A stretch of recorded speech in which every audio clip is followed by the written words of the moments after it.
భగత్ సింగ్ గారు ముసలాయనగా ఉన్నప్పుడు ఆయన వాక్యం చెప్పేవాడు కాదు, కానీ భగత్ సింగ్ గారిని పిలిపించేవాళ్ళు.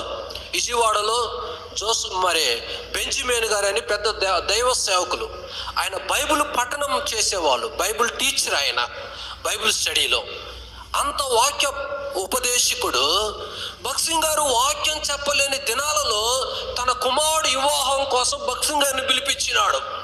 ఎందుకు? వాక్యం చెప్తాడని కాదు, ఏంటంటే పెద్దవారు రావటం ద్వారా ఏం కలుగుతుందంటే ఆశీర్వాదము కలుగుతుంది, దేవుని సహాయము కలుగుతుంది. అదనమాట మనకు కావాల్సింది. వాక్యము మనకు చెప్పే వాళ్ళకంటే కూర్చున్న వాళ్ళకి బాగా వచ్చు వాక్యము. వాక్యములో ఏం తక్కువేం కాదు, వాక్యం అందరికీ దేవుడు బోధిస్తాడు. కానీ కావాల్సింది ఏంటంటే దేవుని యొక్క సన్నిధితో కూడిన సహాయం, అది కావాలన్నమాట. దాని కొరకే దైవ సేవకులు జోసెఫ్ విజయవాడ బెంజమిన్ గారు తన కుమారుడు వివాహం కొరకు, ఇప్పుడు ఆయన సేవకుడు, పెద్ద సేవకుడు జోసెఫ్ బెంజమిన్ గారు ఇప్పుడు ఉన్నాడు, ఆయన వివాహం కొరకు భగత్ సింగ్ గారిని పిలిపించినాడు. అలాగనే అరవిందం గారు కర్నూలులో ఉన్నప్పుడు భగత్ సింగ్ గారికి నోట్లోంచి మాటలు స్పష్టంగా రాకపోతుంటే అరవిందం గారు తన యొక్క కుమారుడు యొక్క వివాహము కొరకు కర్నూలులో దైవ సేవకులు భగత్ సింగ్ గారిని పిలిపించినాడు. పిలిపించి భగత్ సింగ్ గారు ఏం వాక్యం ఏం చెప్పలా, కొన్ని 2-3 రిఫరెన్సులు. అప్పుడు ఆయన స్టీఫెన్ చిన్నప్ప గారు చాలా యంగ్, ఎంత ఉంటాడు, యోనాలాగా ఉంటాడు. భగత్ సింగ్ గారు బైబిల్ ఇట్లా తీస్తే ఆయన ఏదో ఒక మాట అట్లా చెప్తూ ఉంటుంటే స్టీఫెన్ చిన్నప్ప గారు పక్క నుండి పలానా రిఫరెన్సు, పలానా వాక్యము చదవండి అని చెప్పి చదివిచ్చినాడు. అర్థమైందా? కర్నూలులో అరవిందం గారు పెద్ద కుమారుడు గారు పేరేం పేరు? డేవిడ్ అరవిందం గారు, ఆయన పెళ్లికి. అలాగనే తర్వాత వైజాగ్లో మార్చిన్ గారు ఉన్నారు, చాలా మంచిగా పాటలు పాడతాడు, చాలా మంచిగా రాగాలు, ఎన్నో పాటలు కట్టినాడు. ఆయన మందిరంలో పని కొరకు ఏం చేసినాడో తెలుసా? భగత్ సింగ్ గారిని పిలిపించినాడు. అప్పుడు భగత్ సింగ్ గారికి ఏం తెలియదు. అందరూ ఏమనుకున్నారు తెలుసా? ఎవరు వాళ్ళు ఏమనుకున్నారు తెలుసా? అదిగో ముసల సింహాన్ని తెచ్చినాడు, ఆ ముసల సింహానికి ఏమి రాదు, ఒట్టిగా గాండ్రు అంటాడు, ఆయన ఏం చెప్తున్నాడు ఎవరికి అర్థం కాదు, అట్లా షో చూపించడానికి తెచ్చినాడు అని అన్నారు. కానీ భగత్ సింగ్ గారు అక్కడికి వచ్చి ఆయన స్వరం లేకపోయినా ఆయన మనస్సులో చేసిన ప్రార్థన ఈనాడు వైజాగ్ ప్రాంతము ఆశీర్వదింపబడ్డది. అర్థమైందా? కనుక ఇవన్నీ ఏంటంటే హెబ్రోను అంటే అదొక దర్శనము, అదొక వెలుగు. పరిస్థితులు ఎన్నన్నా ఉండనే అవన్నీ సముద్రంలో కొట్టకపోవడమే, కానీ ఆ వెలుగు వెలిగే, ఆ దీపమే, ఆ పనే, ఆ వర్కే. కనుక ఇది దేవుని పని.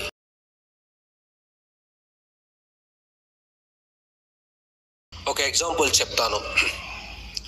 హైదరాబాదులో భగత్ సింగ్ గారు హెబ్రోను ప్రారంభించక ముందు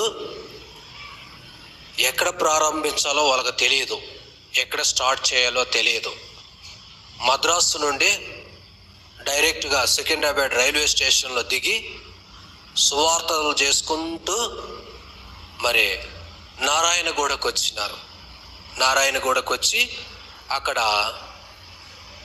కొన్ని రోజులు మీటింగ్ పెట్టినారు. మీటింగ్ పెడితే ఆ మీటింగ్కి అనేక మంది ప్రజలు వచ్చినారు.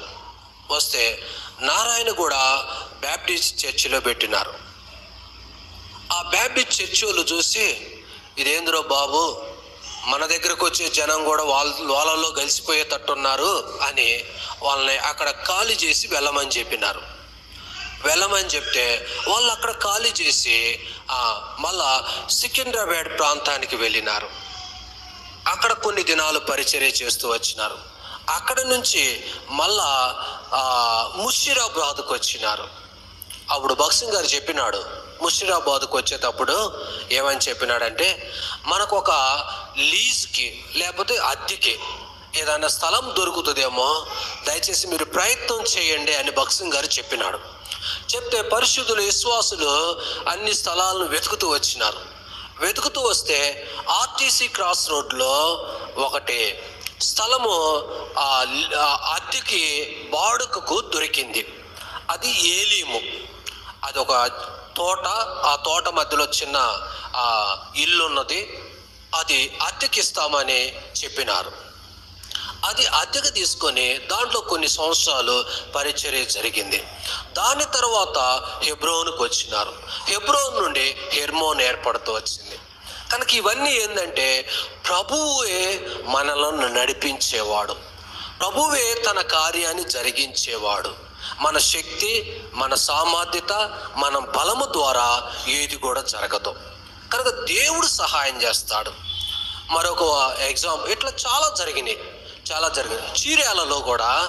చీరాలలో కూడా మరి అక్కడ మందిరపు స్థలము చాలా దినాల నుంచి పరిచర్య జరుగుతుంది. అక్కడున్న వ్యక్తులు ఇది మాది అనే అథారిటీ చూపించినారు. ఇప్పుడు భక్సింగ్ గారికి చెప్పినారు, అన్న పరిస్థితులు ఎలాగున్నాయంటే, భక్సింగ్ గారు చెప్పినాడు, ఏమని చెప్పినారంటే, ఒక ఇల్లు బాడుకకు దొరికిద్దేమో అది తీసుకొని దాంట్లో పరిచర్య స్టార్ట్ చేయండి అని చెప్పినాడు. చెప్తే ఒక ఇల్లు బాడుకకు తీసుకొని పరిచర్య స్టార్ట్ చేసినారు. ఇప్పుడు అది చీరాల్లో బెరాక ప్రార్థన మందిరం అని అభివృద్ధి చెందుతూ వచ్చింది. ఆరంభ దినాల్లో బాడుకకు తీసుకొని జరుగుతూ వచ్చినాయి. అంతేగాని మనము మొట్టమొదటిగానే స్థలాలు కొని పరిచర్య చేసినవి చాలా తక్కువ. చిలకలూరుపేటలో మా మామయ్య అంటే ధన్యా సిస్టర్ వాళ్ళ పెదనాన్న అన్నమాట, సొంత పెదనాన్న. ఆయన గుంటూరు నుండి చిలకలూరుపేటకి పరిచర్య కొరకే పంపబడుతూ వచ్చినాడు సేవకి. అప్పుడు అక్కడున్న పరిస్థితులను బట్టి ఏదన్నా స్థలము బాడుగకు దొరికిద్దేమో చూడండి అన్నారు. అంటే అప్పుడు ఎక్కడ బాడుగకు దొరకకపోతే ఒక స్కూల్లో ఆరాధన ప్రారంభించినారు. ఆదివారం స్కూల్లో క్లాసులు జరగవు కదా, అక్కడ పరిచర్య స్టార్ట్ చేసినారు. పరిచర్య స్టార్ట్ చేస్తే అక్కడ సంఘం ఏర్పడుతూ వచ్చింది. నేను కూడా చూసినాను, ఆ దినాలు నాకు కూడా తెలుసు. తర్వాత ఈ సంఘం ప్రారంభించబడి పరిచర్య కొనసాగబడిన తర్వాత కొన్ని సంవత్సరాలకి ఏమైందంటే చిలకలూరుపేటలో ఆర్టీసీ బస్ స్టాండ్ వెనకాలనే ఒక స్థలాన్ని కొన్నారు. కొని అక్కడ హెబ్రోను ప్రార్థన మందిరం అని ప్రారంభించినారు. అది చాలా పెద్దదైపోయి అదే కొన్ని బ్రాంచులుగా ఏర్పడుతూ వచ్చింది. కనుక ఇవన్నీ మనకి క్రొత్త ఏమి కాదు, ఇవన్నీ మనకేమో కలవరపడే పరిస్థితులేమో కాదు. మన సంఘము, మన దర్శనము, మన సహవాసం అనేది ఎలాంటిదంటే కింద భూమిలో నుండి ఇత్తనం పైకి లేచేది. ఎందుకంటే పరిచర్య ఆయనది, దేవుని బిడ్డలు ఆయన వారు, దేవుని దాసులు ఆయన వారు. ఏది కూడా మనది కాదు. మనది అని ఎప్పుడైతే వస్తుందో అది దేవుడు వదిలిపెడతాడు. అక్కడ దేవుడు పని చెయ్యడు.